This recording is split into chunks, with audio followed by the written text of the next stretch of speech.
Hi, Chris. How are you? I'm doing well. How are you doing? Good. Have a seat. What did you need to do today? I need to add and drop a class. The first thing I need is your PID, please, and then I'll look you up in the system and we'll go from there. Okay, it's 7 with 8 zeros. Okay, that's easy to remember. Let me get you up in the system. I've looked you up in the system. What course did you want to drop, Chris? History 127. And I don't have to get the professor to sign to drop the course, correct? Great question. No, you don't. Okay. All right, do you know the section number? I don't. I know that it meets Monday, Wednesday, Friday at 9.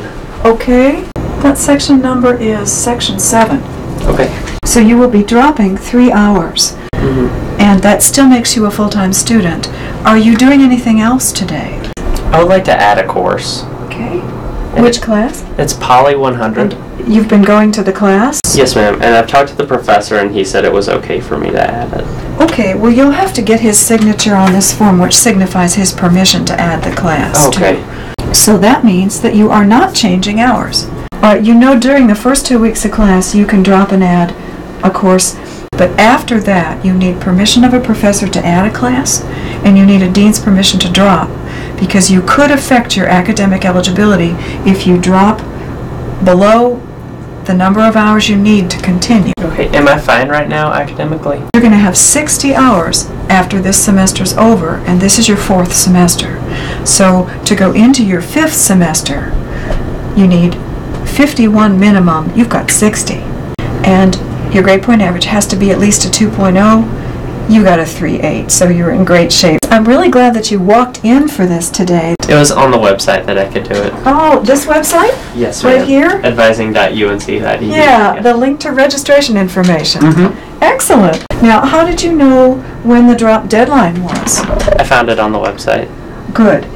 It's also right at the beginning of the academic bulletin for every year. I think it's on page 11. Yep. So make sure you put those drop add deadlines on your calendar. Now, here's what's going to happen. You and I will not sign this drop add form today. You'll take the form to the professor of record for Poly 100 and the recitation. It's the professor who has to sign for both. Then bring it back during one of our walk-in hours. Then you'll sign it, we will sign it, and then we'll give you your copy. You keep it, and we'll send the originals to the registrar's office and double check online in a few days to make sure these changes get made. If they don't, you'll take your receipt to the registrar's office in person and ask them to check things out. Any other questions you have today? I think that's it for now. Okay, just make sure before you register for fall that you schedule an appointment with an academic advisor to go over your worksheet if you haven't already done it. All right, good to see you today. Good to see you too. Thank you. All right, thank you for coming.